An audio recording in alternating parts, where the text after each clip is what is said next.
L'amour de Dieu dans les 10 commandements. Mes relations avec ce qu'il est convenu d'appeler les 10 commandements ont changé depuis que Christ est le centre de mon univers. Ces commandements, entre guillemets, que je voyais comme des lois auxquelles je devais obéir pour être sauvé et qui me faisaient trembler de peur, je les vois désormais comme l'expression du parfait amour de Dieu manifesté en Christ et tremble de joie en les lisant, la joie d'être un bien-aimé de l'Éternel. Je m'explique. Ces 10 commandements, entre guillemets, prennent un autre sens quand je les lis de la manière suivante.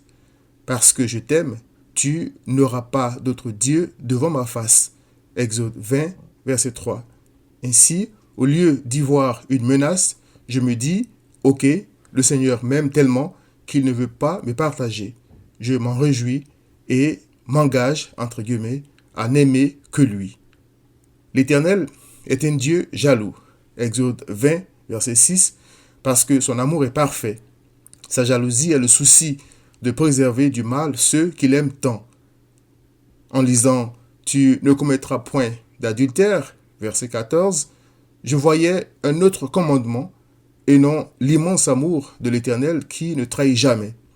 Mais en relisant « Parce que je t'aime, tu ne commettras point d'adultère », je vois la gravité de trahir le parfait amour de Dieu et non une menace. En disant « Tu ne déroberas point » Exode 20, verset 15, l'Éternel ne s'engage-t-il pas à subvenir à mes besoins? La terre et tout ce qu'elle renferme étant à lui, selon le psaume 24, verset 1, pourquoi ne pas lui faire connaître mes besoins, comme le dit Philippiens 4, verset 6, au lieu de trahir son amour en me livrant au vol?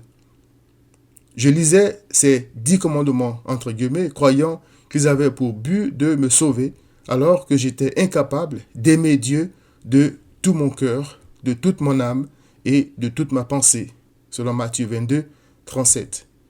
J'aurais dû me repentir de mon infidélité et demander à être pardonné au lieu de faire de fausses promesses de fidélité en essayant d'appliquer des règles auxquelles je désobéissais constamment. Or, l'Éternel se venge de ceux qui méprisent sa grâce. Il est écrit, « À moi la vengeance et la rétribution, quand leur pied chancellera, car le jour de leur malheur est proche et ce qui les attend ne tardera pas. » Deutéronome 32, verset 35. J'y ai échappé parce que Christ a fait ce que j'étais incapable de faire. Il a pris la forme d'un être humain et a donné entièrement son cœur à l'Éternel pour ne faire que sa volonté, celle de son Père, jusqu'à la mort ignoble de la croix. Christ a fait tout ce que l'amour de Dieu exige et a donné sa vie afin que les croyants ne périssent point, mais qu'ils aient la vie éternelle.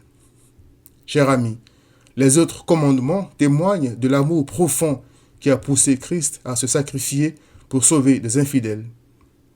Concernant Christ, l'Éternel a dit, « Celui-ci est mon Fils bien-aimé. Écoutez-le. » Marc 9, verset 7.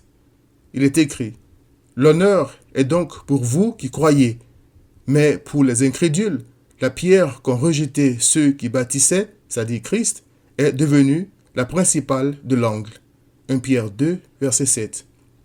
Bâtir une vie sans Christ, comme j'ai essayé de le faire dans le passé, c'est travailler en vain. Il est écrit, « Si l'Éternel ne bâtit la maison, ceux qui la bâtissent travaillent en vain. » Psaume 127, verset 1. Change donc de vie, cher ami. Viens à Christ.